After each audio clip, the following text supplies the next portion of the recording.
আমার খবর। Grand opening শুভ উদ্বোধন 14ই আগস্ট 2025 বৃহস্পতিবার সকাল 10:30টায় ভরত জুয়েলার্স সকলকে জানায় সাদর আমন্ত্রণ।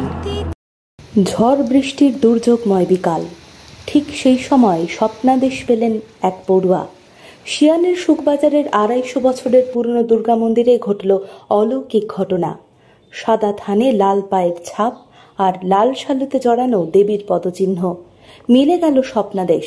তারপরেই ঢাক ঢোল বাজিয়ে দেবীর আগমনের উদযাপন করা শুরু করলেন গ্রামবাসী। সিনেমা কিংবা সাহিত্যে এমন ঘটনার কথা কখনো সখনো শোনা যায়, তবে শিয়ানের শুকবাজারে সত্যি করেই ঘটল এমন ঘটনা।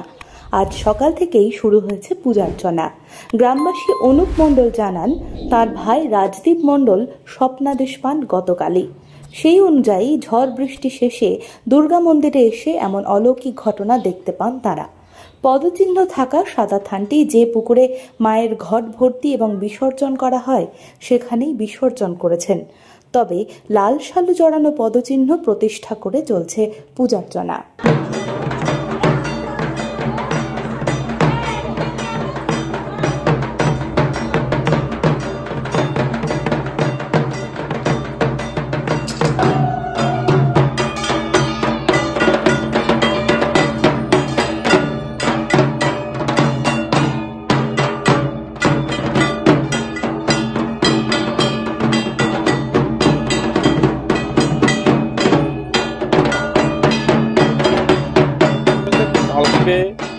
মানে স্বপ্নাদেশ দিয়েছিল আমার ভাইকে, সেই সূত্রে মা এসে এখানে পদার্পণ করেছে। পায়ের চিহ্ন পাওয়া গেছে। মায়ে যখন প্রবেশ করেছে, আমরা যেহেতু সনাতন ধর্মে বিশ্বাসী সেহেতু আমরা পূজা অর্চনা করে থাকি।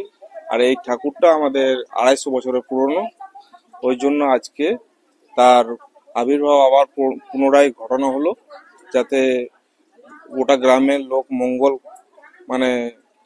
মঙ্গলময় অবস্থায় থাকে। সেই জন্য পূজা অর্চনা করা আমাদের প্রধান কাজ। আসলে কালকে যখন ঝড় জল হচ্ছিল, প্রচন্ড বৃষ্টি হচ্ছিল এবং ঝড়ও হচ্ছিল, স্বপ্নাদেশের ফলে মা যখন পদার্পণ করে, আমাদের চোখের সামনেই পদার্পণটা করে, তখন দেখছি একটা অলৌকিক ঘটনা। একটা লাল শালুর মধ্যে দিয়ে আর একটা কাপড়ের উপর মায়ের পদচিহ্ন দেখা যায়। মায়ের পদচিহ্ন যেহেতু দেখা যায়, গোটা গ্রামের মানুষ এক জায়গায় হয়ে যায়। তার ফলে ঢাক ঢোল থেকে শুরু করে সমস্ত কিছু আয়োজন করা হয় এবং আজকে তার পুজোর আয়োজন করে মায়ের আবির্ভাব ঘটানো হচ্ছে। যে কাপড়ের পদচিহ্ন দেখা যায়, সেই কাপড় কি বিসর্জন দিতে হয়? সেই কাপড় আমাদের যেখানে ঘট ভর্তি হয় বা বিসর্জন হয়, সেখানে সেই পুকুরে আমরা বিসর্জন দিয়েছি। অন্য এক গ্রামবাসী মহাদেব ঘোষ জানালেন, রবিবার বিকেলে ঝড় বৃষ্টির সময়ই এই দৈবিক ঘটনা ঘটে। যেটি অলৌকিক ঘটনা ঘটেছে সেটা হচ্ছে কালকে ঠিক বৈকাল বেলায় যখন ঝড় বৃষ্টি হচ্ছিল, ঠিক সেই সময়ে এই অলৌকিক ঘটনাটা ঘটে। এখানে মা দুর্গার একটা পদচিহ্ন, একটা থান কাপড়ের উপরে মা দুর্গা পদচিহ্ন রেখে গেছেন এবং সেখানেই মা বিরাজ করছেন। তারই মূর্তিটি আমরা সচক্ষে সবাই দেখেছি এবং এখনো পর্যন্ত সেটাই আমরা দেখছি। আমাদের বিশ্বাস মা এখানে বিরাজ করছেন, ঠিক আছে। আর আমাদের আর একটা মূল বিষয় হচ্ছে, এখানে রাজদীপ মণ্ডল ওনাকে একটি বাচ্চা ছেলেও বলা যাবে না, উচ্চ মাধ্যমিক পরীক্ষায় পাশ করেছে। এবার তাকে মা স্বপ্নাদেশ দিয়েছিলেন যে আমি এখানে আসব ঠিক সময় মতো। তার সেই স্বপ্নাদেশেই মা হয়তো এখানে এসছেন। আমাদের সেটাই সকলেরই ধারণা, মা আমাদের এখানে বিরাজ করছেন, এটাই আমাদের বিশ্বাস। যেহেতু আমরা সবাই সনাতনী ধর্মে বিশ্বাসী, সেই সনাতন ধর্মকে মাথায় রেখেই আমরা মাকে প্রতিষ্ঠা করব এবং আমরা আমাদের যেটা মূল উদ্দেশ্য, মাকে সেবা করা, মাকে আমাদের গ্রামে রাখার, সেটাই আমাদের মূল বিষয় বা উদ্দেশ্য। এই মন্দিরেই দীর্ঘদিন দুর্গাপুজো করেন শিয়ান দিঘিপাড়ার পুরোহিত গৌতম অধিকারী। তিনি জানালেন, গ্রামবাসী নিষ্ঠার সঙ্গে ভক্তি ভরে পুজো করেন প্রতিবার। এবার এমনভাবেই দেবীর আগমন হয়েছে।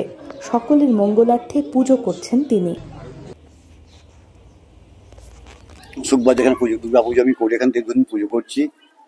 হঠাৎ মায়ের স্বপ্নাদেশ হয়েছে এবং সমস্ত মায়ের প্রতিমূর্তি উদ্ভাবিত হয়েছে।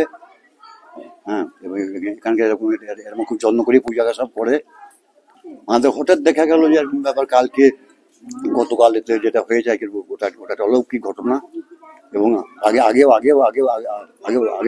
একটু স্বর্ণাদেশ হয়েছিল এবং প্রতি অমাবস্যায় পুজো করার জন্য স্বর্ণাদেশ হয়েছিল, সেটা হয় এখন।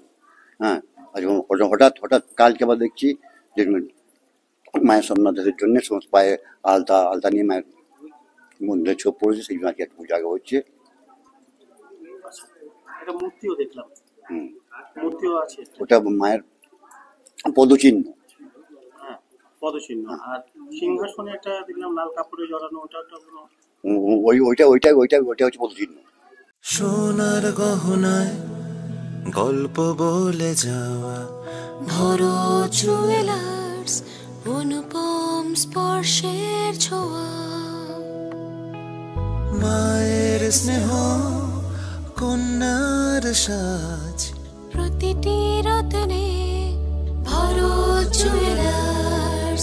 গ্র্যান্ড ওপেনিং শুভ উদ্বোধন 14ই আগস্ট 2025, বৃহস্পতিবার সকাল 10:30টায়। ভরত জুয়েলার্স সকলকে জানায় সাদর আমন্ত্রণ।